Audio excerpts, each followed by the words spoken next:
كلا سيعلمون ألم نجعل الأرض مهادا والجبال أوتادا وخلقناكم أزواجا وجعلنا نومكم سباتا وجعلنا الليل لباسا صدق الله العليم. Oke Mas Ilham, terima kasih atas partisipasinya. Kita bisa ambil hikmahnya ketika kita membaca Al-Quran ini.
Oke, mengingat minggu pekan lalu kita belajar sejarah peradaban Islam di wilayah tengah seperti Persia dan Syam. Oke, jadi yang pertama kita memulai dari ini masjid apa anak-anak? Oke, sebelumnya Ibu menjelaskan dulu. Ini adalah Masjid Quba. Nah, Masjid Quba ini adalah salah satu pertama yang dibangun oleh Rasulullah Muhammad bersama para sahabatnya saat beliau dalam perjalanan hijrah dari Mekah ke Madinah. Masjid ini terletak di Quba, sebuah daerah di sekitar 5 km dari pusat kota Madinah, Arab Saudi. Faktanya untuk menarik tentang Masjid Quba ini yang termasuk keutamaan sholat di Masjid Quba. Nah, barang siapa yang bersuci di rumahnya kemudian mendatangi Masjid Quba tersebut lalu salat di dalamnya, maka baginya pahala akan didapat. Selanjutnya Ibu akan menampilkan sebuah tokoh. Ya, siapa yang tidak asing dengan beliau? Nah, beliau ini adalah sejarah dari tokoh Afrika, yaitu Ibnu Khaldun. Nah, Ibnu Khaldun ini adalah tokoh Afrika yang terkenal dari pemikir Islam dan sejarah Muslim. Ibnu Khaldun lahir di Tunisia pada lahir 27 Mei 1332 Masehi dan meninggal di Kairo. Oke anak-anak, Ibu akan menjelaskan bagaimana kontribusi Muslim di Afrika di sana. Ibu akan menjelaskan peradaban Islam di Afrika memiliki 4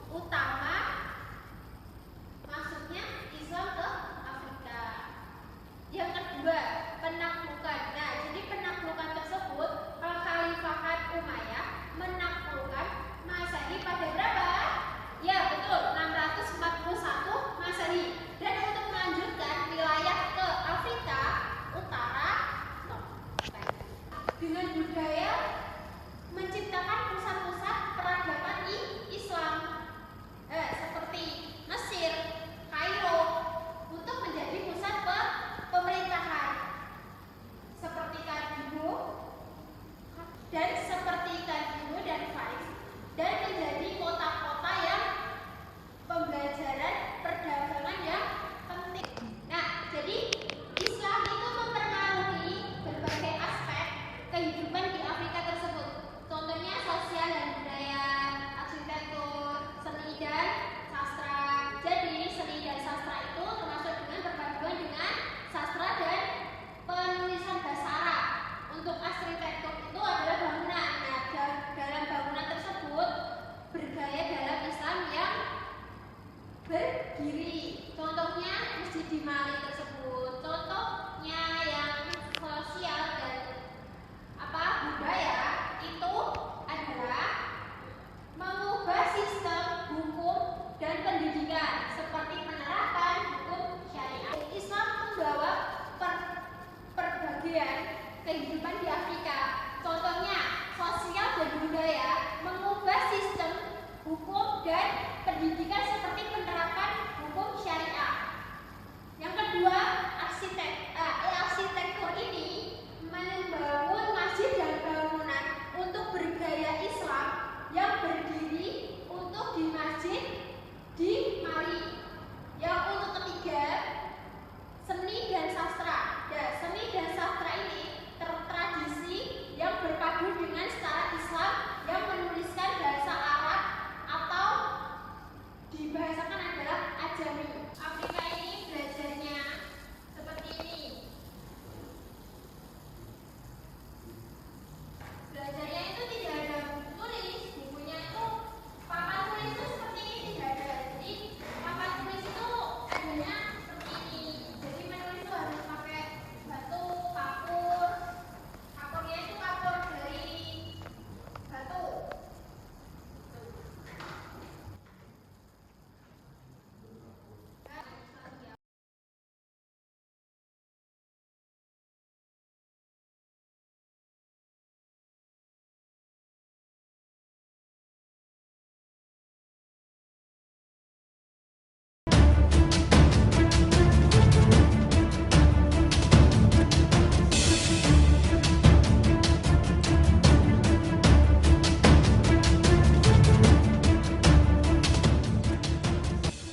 Paling lama bila dibanding belahan dunia lainnya. Bahkan sejak awal-awal dakwah Rasulullah SAW, masyarakat Afrika sudah mengenal Islam, tepatnya pada tahun ke-5 kenabian. Pada tahun itu, Sayyidina Muhammad SAW memerintah pengikutnya hijrah ke Habasah, kini menjadi Ethiopia, untuk menyelamatkan diri dari kekejaman kaum Quraisy. Dalam rombongan hijrah itu tercatat ada 15 orang, terdiri dari 11 laki-laki dan 4 wanita, dipimpin Utsman bin Maz'un. Lalu diikuti hijrah gelombang kedua berjumlah lebih besar 101 orang, terdiri dari 83 laki-laki dan 18 wanita, dipimpin Ja'far bin Abi Thalib. Ikut dalam rombongan kedua termasuk Utsman bin Affan, putri dari Rasulullah SAW, Ruqayyah binti Muhammad, sebagaimana dibahas pada pertama. Bahkan salah satu sahabat Nabi, Abdurrahman bin Auf, baru kembali setelah ada perintah hijrah ke Madinah tahun ke-13 kenabian, atau setelah tinggal selama 8 tahun lamanya di Ethiopia. Selain menetap di sana, para sahabat juga melakukan dakwah Islam di wilayah tersebut. Bahkan ada salah satu riwayat menyebutkan bahwa Raja Habasah, yakni Raja Najasyi, masuk Islam, namun riwayat ini masih belum tentu kebenarannya. Tak hanya di belahan selatan, Rasulullah juga mulai mengenalkan Islam di wilayah Afrika Utara tahun ke-6 Hijriah. Tahun itu Rasulullah mengutus sahabatnya, Hatib bin Abi Balto'ah, untuk menyampaikan surat seruan masuk Islam kepada penguasa Mesir, Gubernur Romawi Timur Muqawqis. Bukan hanya itu, Nabi juga menikahi seorang budak Mesir, Maria Qibtiyah. Rintisan dakwah Rasulullah itu disempurnakan Khalifah Umar bin Khattab di era pemerintahan Khulafaur Rasyidin dengan membebaskan wilayah Mesir dari cengkraman Romawi. Khalifah Umar mengirim pasukan di bawah komandan Amr bin As berhasil membebaskan Mesir pada tahun 640 Masehi. Dari Mesir, Islam terus menyebar ke sejumlah wilayah lainnya di Afrika. Mesir menjadi pintu gerbang masuknya Islam di wilayah Afrika Utara. Sebagai gubernur Mesir, Amr bin As selalu mengirim keponakannya Uqbah bin Nafi' menaklukkan wilayah barat, juga mengirim Abdullah bin Sa'ad bin Abi Sarah membebaskan wilayah selatan Sudan. Tahun 50 Hijriah, pasukan pimpinan Uqbah bergerak ke wilayah barat melintasi padang pasir Mesir.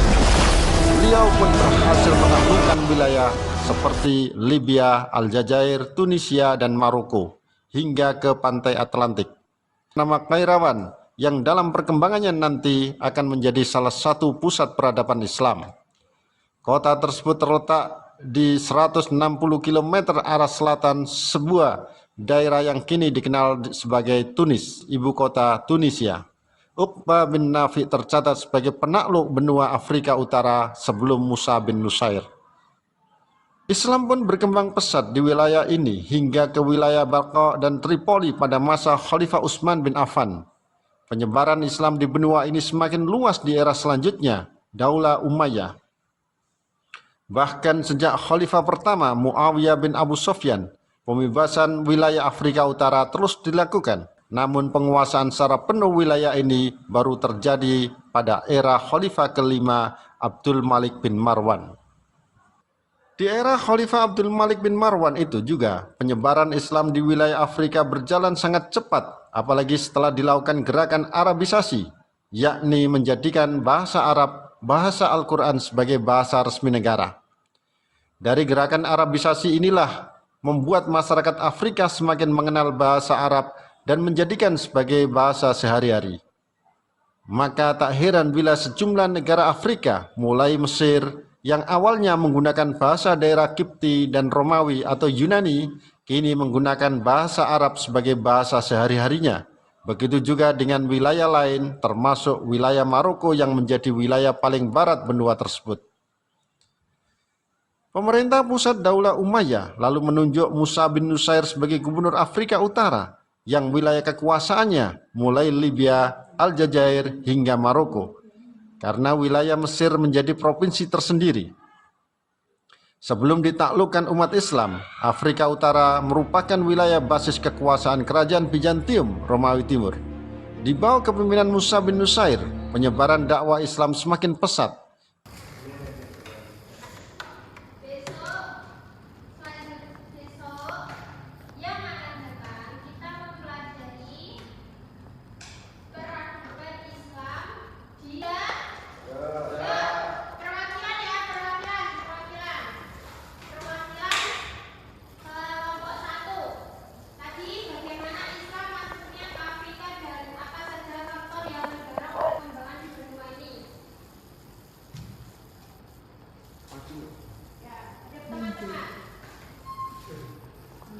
Yang pertama, bagaimana Islam masuk ke benua Afrika? Mungkin bisa melalui yang pertama penaklukan militer. Setelah Nabi Muhammad SAW wafat, para khalifah melancarkan kampanye penaklukan yang agresif ke Afrika Utara dan sekitarnya. Yang kedua, melalui perdagangan. Perdagangan lintas Sahara menjadi gerbang penting bagi perdagangan Islam. Yang ketiga, jalur dakwah. Islam menyebar melalui jalur dakwah seperti yang dilakukan oleh Syekh Yusuf Al-Makassari di Afrika Selatan. Yang terakhir, perdebatan intelektual. Islam menyebar melalui perdebatan intelektual. Berikut adalah tadi beberapa peristiwa penting dalam penyebaran Islam di Afrika. Lalu pertanyaan selanjutnya, Apa saja faktor yang mendorong perkembangan budaya? saja faktor yang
Besok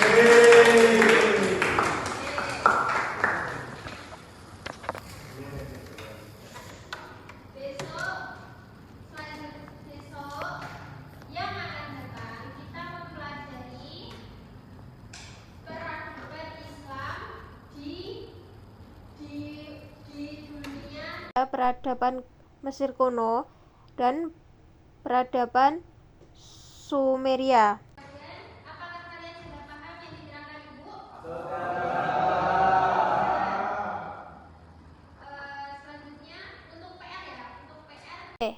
Jadi untuk scan ini untuk soal yang akan dijawab untuk besok ya. Kita mempelajari peradaban Islam di peradaban Mesir kuno dan peradaban Sumeria, peradaban Indus,